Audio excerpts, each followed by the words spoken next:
이번에 강의하게 될 제63강에서는 민심이 한왕에게로 찾아들고 있다라는 점과 아울러서 진평이라고 하는 신화를 얻게 됨을 말해주는 것입니다.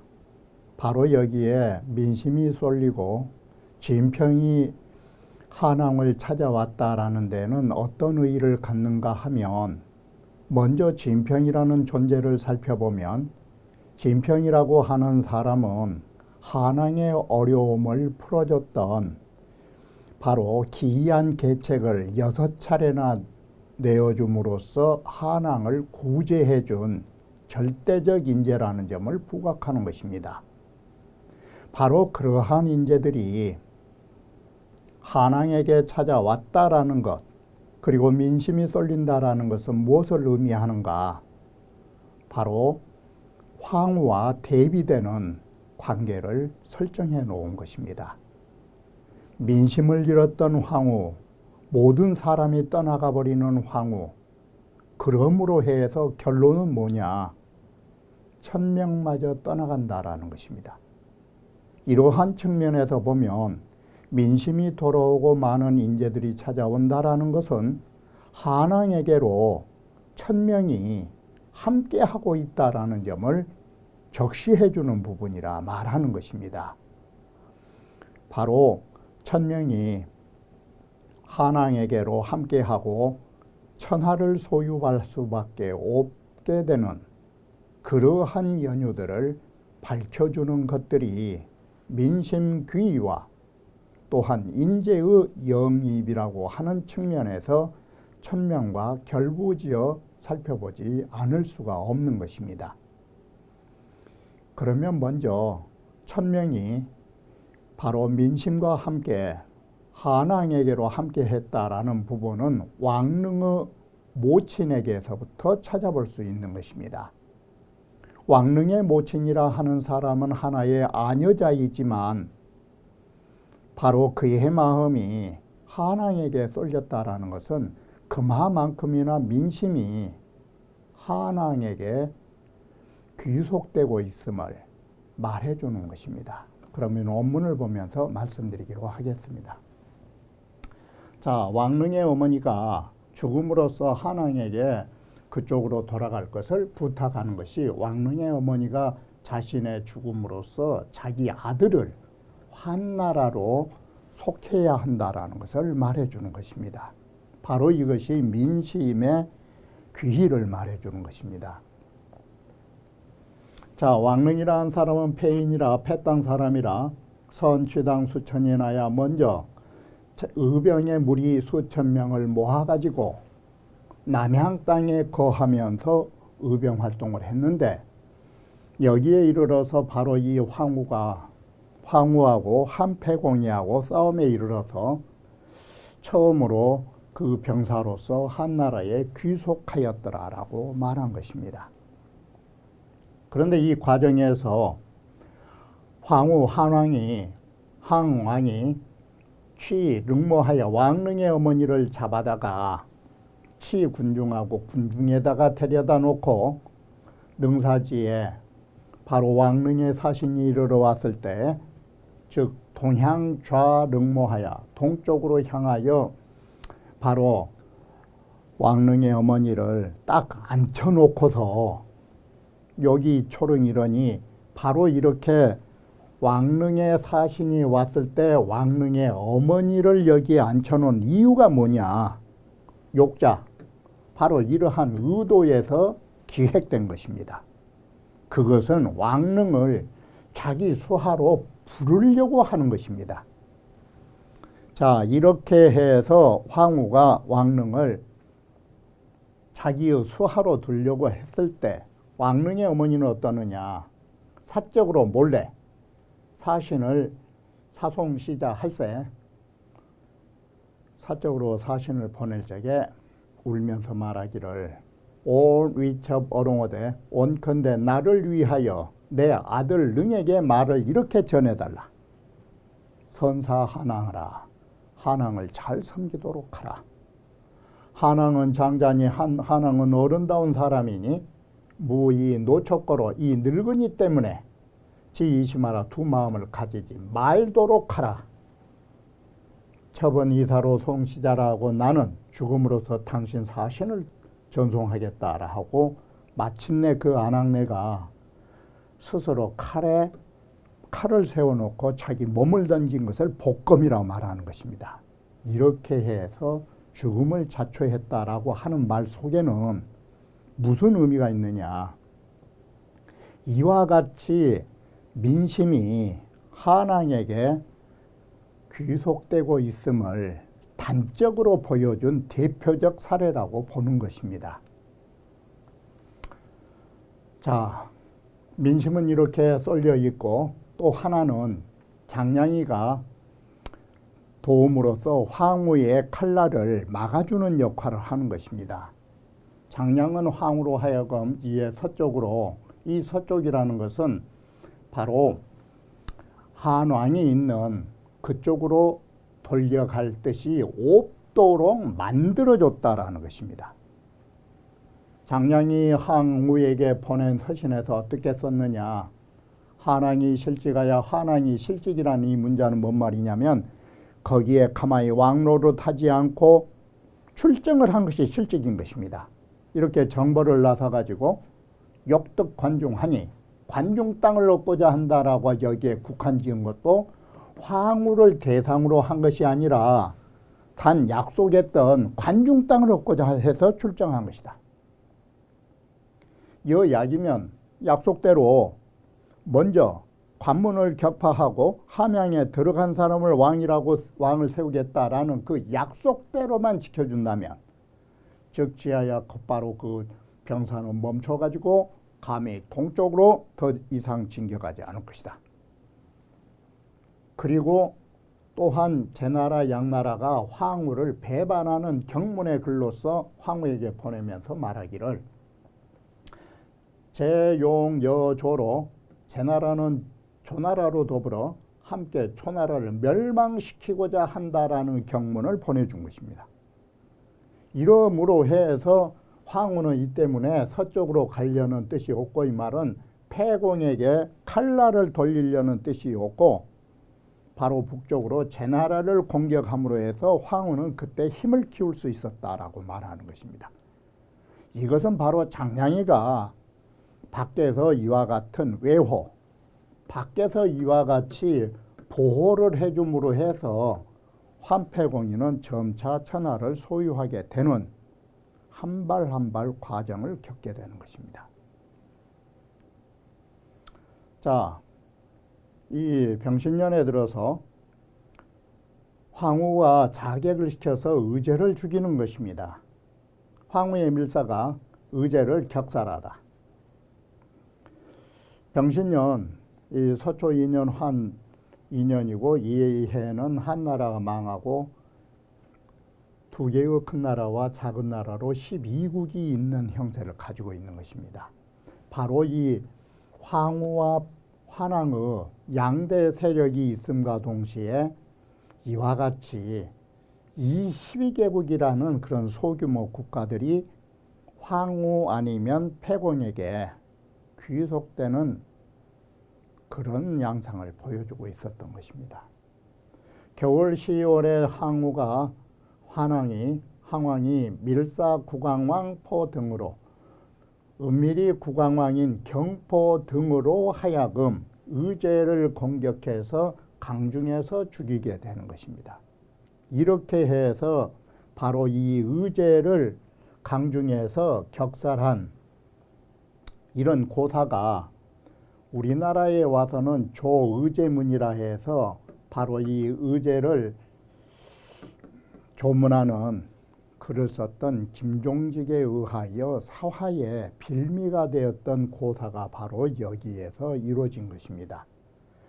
바로 여기에서 의제라고 하는 것은 단종을 말하는 것이고 여기에서 말하는 황후는 세조에 빗대어 조의제문을 썼던 것이 그 참담한 무오의 사화를 일으키게 됐다라고 하는 것입니다.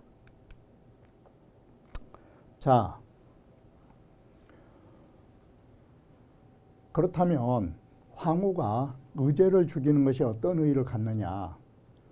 우한윤 씨와 윤기신이라는 사람의 말을 들어보면 오호라 근신은 천지지 대의하니 군신이라는 것은 천지의 큰 대의를 가지고 있는 관계인데, 그러므로 신지사구는 신하가 임금을 섬긴다라는 것은 마치 자식이 아버지를 섬기는 것처럼 이것은 금고금이 불가역이라 고금의 영원히 전하면서도 바뀔 수 없는 부분인 것이다.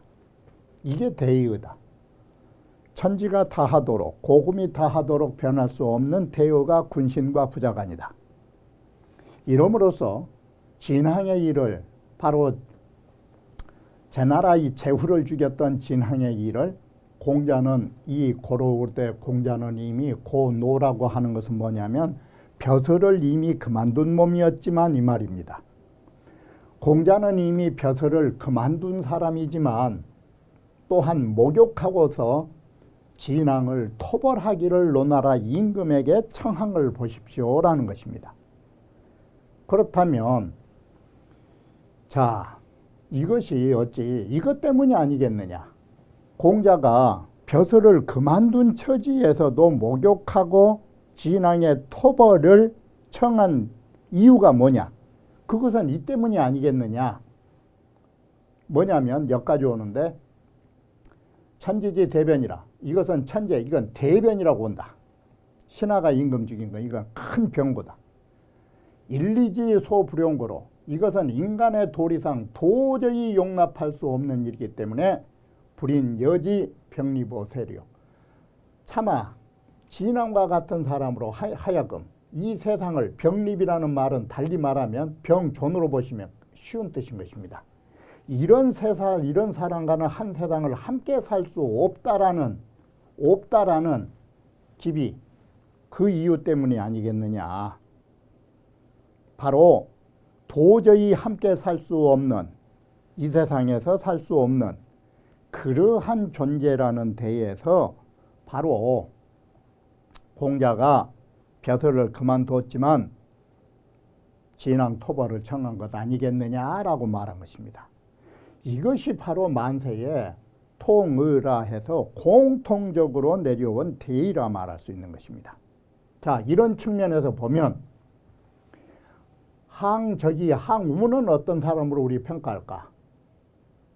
항적이 세이 조정하여 대대로 초나라 장수의 집안으로서 북면사전이 북쪽을 향하여 신하로서 바로 그 임금들을 섬겨왔으니 의제는 회왕의 손자라. 항량이 세워서 임금을 삼음으로 해서 대의가 이정이라는 이 대의는 군신의 대의가 이미 정해져 있는 법인데, 적 하득이 시제와 항우는 어떻게 그를 신하로서 임금을 시할 수 있겠느냐.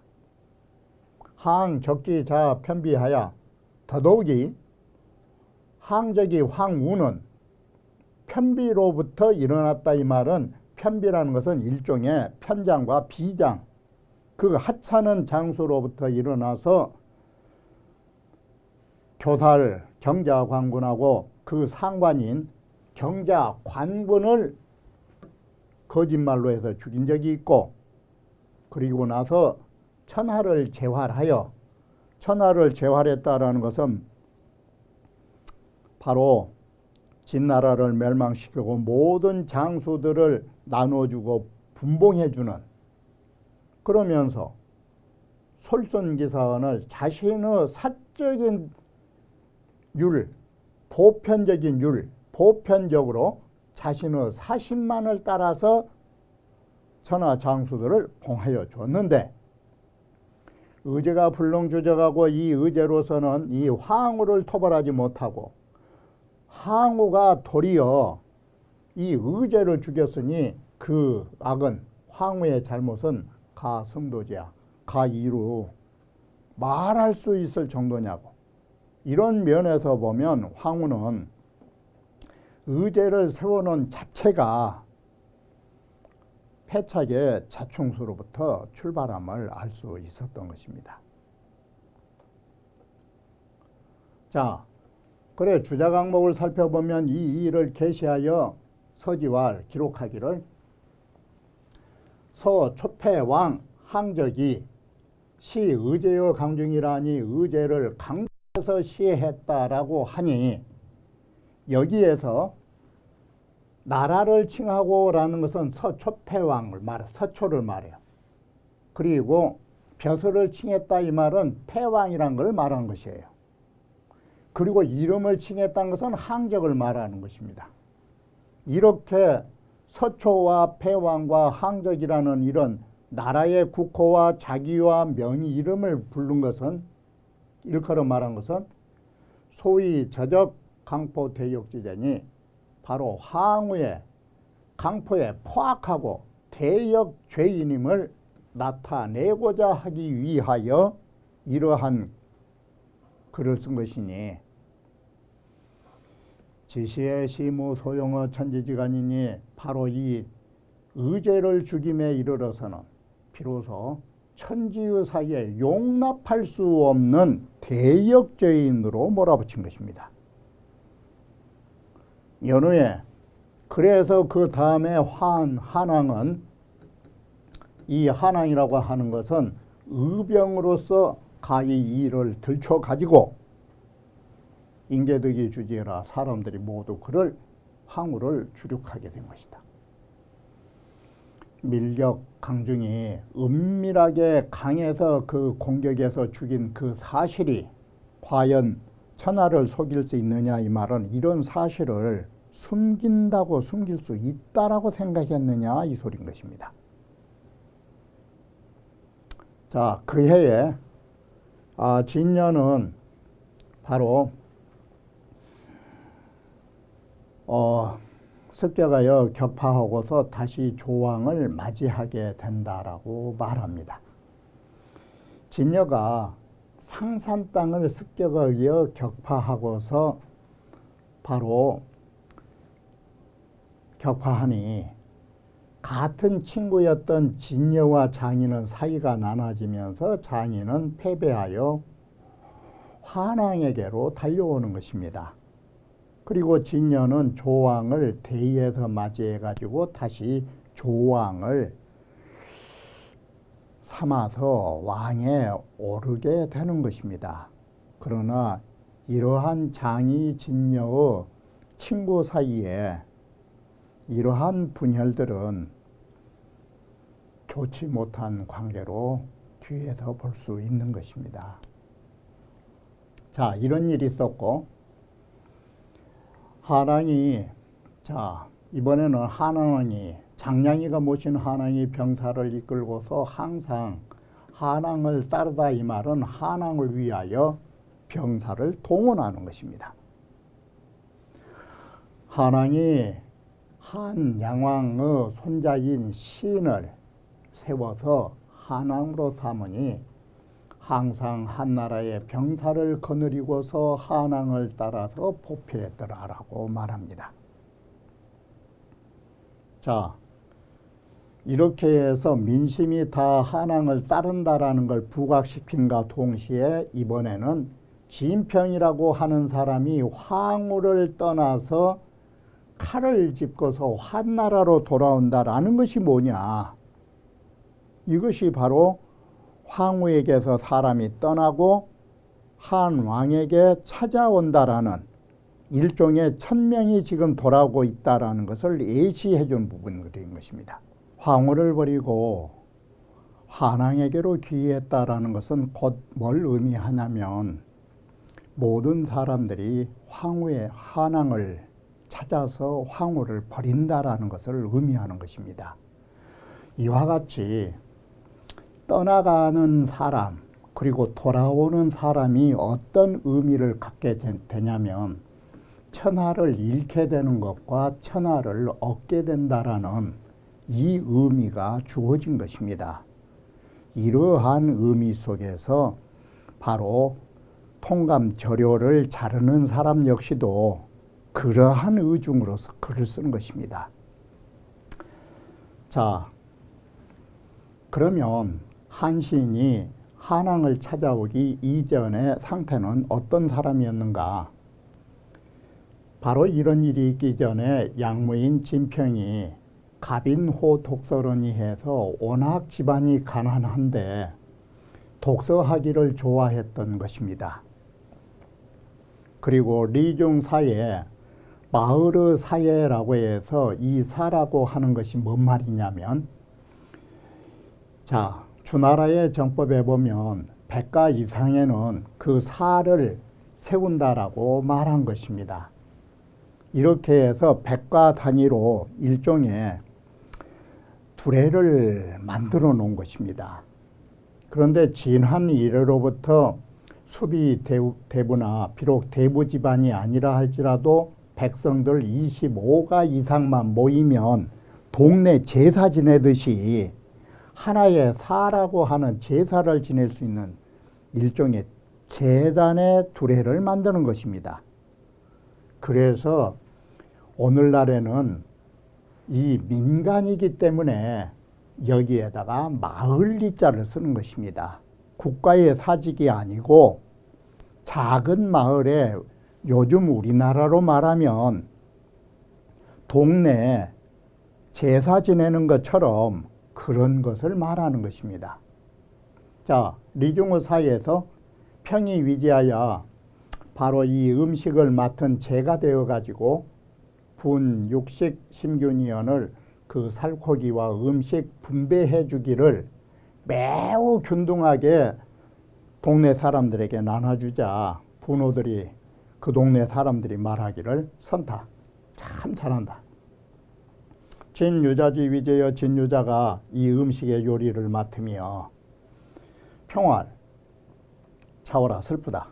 사평으로 나 진평으로 하여금 득제천하라도 천하의 소리 요리를 하는 재상이 된다 할지라도 또한 이와 같은 고기처럼 이 세상 사람들에게 모두 공평하게 나눠줄 거라고. 바로 하나의 마을에서 고기와 음식 나눠주는 것을 통해서 바로 진평이라고 하는 사람이 벼슬을 얻지 못했을 때 이러했던 것처럼 벼슬을 하면서도 이러한 공평한 정치를 할 수 있는 인품임을 말해주는 부분인 것입니다. 자, 그래서 그 제후반진의 제후들이 진나라를 배반할 적에 평이 사위항구어 임제하여 위왕구를 임제 땅에서 섬기면서 태복이라고 하는 벼슬을 했는데 진평이가 위항을 위항호대 위항을 유세했지만 위항이 들어주질 않고 오히려 남들이 혹 진평이를 무고를 하자 진평이는 바로 위항을 버리고 떠나오게 되는 것입니다. 그리고 그 훗날 황후를 섬기면서 배위 도일원이 임명하여 도입벼슬까지는 갔는데 후에 다시 칼을 짚고 환나라로 돌아와서 위무지라고 하는 사람을 소개로 인해서 국연 한항한데 한항을 한번 찾아보기를 요구한 것입니다. 그랬을 때 왕이 여의 열자야 진평으로 더불어 이야기하면서 그 이야기 소리를 듣고 그를 좋아해서 문할 묻기를 자기 거처의 하관고 그대가 초나라 황후 밑에 있을 적에 무슨 벼슬을 했던고 위 도의라는데 도입벼슬을 했습니다. 그러자 한왕이 그날로 즉 배평이 도의하여 진평을 임명하여 도의로 삼아가지고 사위 참승하고 참승이라 하는 것은 바로 한왕하고 수레를 함께 타는 걸 참승이라 하는 것입니다. 바로 이렇게 가까이 밀접한 신하로 삼고 그뿐만 아니라 호군을 맡겼다라고 말하는 것입니다. 그러자 제장들이 갑자기 막 시끌시끌하면서 말하기를 대왕이 일일에 득초지망조라야 대왕께서 하루날에 일이란 말은 갑자기 초나라에서 도망한 이 병사 하나를 얻어가지고 미직이 과의 그 인품이 실력이 고하 어떤지도 알지 못하면서 즉여 동지하시고 곧바로 그와 더불어서 함께 수레를 타시고 반사 감호 장자운영 도리어 그로하여금 우리 어른들 여기에 제장들이 장자라고 스스로 말한 것입니다. 우리 어른들을 감독하고 바로 이렇게 감독하도록 만들 수가 있냐고 이 어린애를. 그러자 한왕이 이 말을 듣고 더욱더 진평을 총애하게 되었더라라고 해서 오히려 진평을 두둔하게 이른다라고 말한 것입니다. 이렇게 해서 이번 강의에 가장 주된 것은 민심이 한왕에게로 쏠리고 있다라는 것을 거듭거듭 말씀드리는 것입니다. 사람이 찾아온다라는 것은 바로 천명이 한왕에게 함께하고 있다라는 조짐을 보여주는 부분이라 말할 수 있는 것입니다. 이번 강의는 여기에서 마치기로 하고 다음 강의에 이어서 말씀드리기로 하겠습니다.